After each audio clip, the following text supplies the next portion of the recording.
السلام علیکم السلام علیکم ورحمۃ اللہ وبرکاتہ۔ ایک سوال یہ آیا ہے کہ بعض علاقوں میں، انڈیا کے بعض علاقوں میں یہ دیکھا جا رہا ہے کہ جو غیر مسلم حضرات جب کوئی شرک کرتے ہیں، بت پرستی کرتے ہیں، وہاں پر دیپ جلایا جاتا ہے، تو پوجا سے ریلیٹڈ غیر مسلم کے جو خاص قسم کے تہوار جس کے اندر پوجا ہوتی ہے، غیر اللہ کی پوجا ہوتی ہے، اس پوجا سے ریلیٹڈ جو دیپ جلائے جاتے ہیں، یعنی کہ بہت ہی واضح اور کلیئر ہوتا ہے کہ یہ ان کے پوجا کا طریقہ کار ہے۔ تب سوال یہ ہے کہ کیا ایک مسلمان ایسے جگہوں پر ادب، احترام، عقیدت مندی کے ساتھ ٹھہرتا ہے، ساتھ دیتا ہے، تو شرعی طور پہ اس کا کیا حکم ہے؟ سب سے پہلے تو اصول یہ ہے، نمبر 1 پہلا پوائنٹ یہ ہے کہ ہم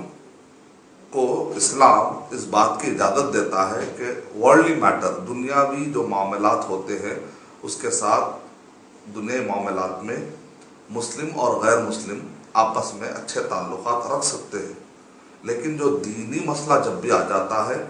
تو نو کمپرومائز، کوئی کمپرومائز نہیں ہو سکتا، کیونکہ اللہ تعالیٰ نے قرآن مجید میں ارشاد فرمایا لکم دینکم ولی دین،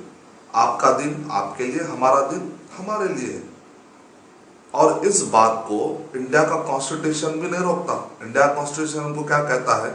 انڈیا کے کانسٹیٹیوشن آرٹیکل نمبر 25A میں لکھا ہوا ہے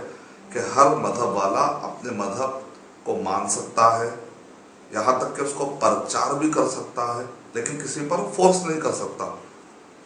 قرآن مجید میں سورہ بقرہ سورہ نمبر 2 آیت نمبر 256 میں بھی کہا گیا لا اکراہ فی الدین، زبردستی کسی کو دین بتانے یا دین اس کا پلٹانے میں زبردستی آپ نہیں کر سکتے۔ ہاں، آپ بتا سکتے ہیں، آپ بتا سکتے ہیں۔ اس آرٹیکل کی روشنی میں بھی ہم کو کہیں پر بھی مجبور نہیں کیا گیا، انڈیا میں کہیں پر بھی مجبور کوئی کر نہیں سکتا کہ ایک مسلمان جا کر غیر مسلم حضرات جب وہ شرک کرتے ہوں، پوجا کرتے ہوں، تو وہاں جا کر اگر آپ ادب سے ٹھہر رہے ہیں، وہ احترام سے ٹھہر رہے ہیں، اس شرک میں، اس بت پرستی میں اگر آپ ساتھ دے رہے ہیں تو قرآن کے بھی اگینسٹ ہے، قرآن اور حدیث کے بھی اگینسٹ ہے، اور انڈیا کے لا میں بھی ایسی کوئی مجبوری چونکہ نہیں رکھی گئی ہے، تو آپ کے پاس ایسا کوئی عذر تو نہیں ہے کہ مجھے مجبور کر دیا گیا، مجھے دبایا گیا۔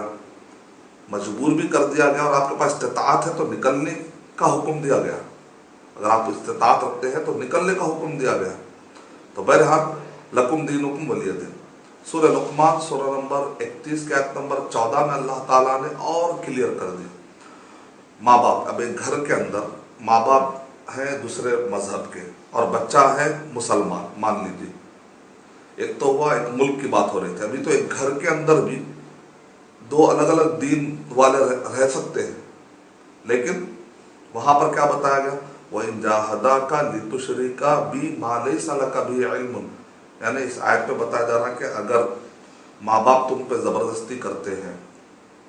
کہ تم شرک کرو،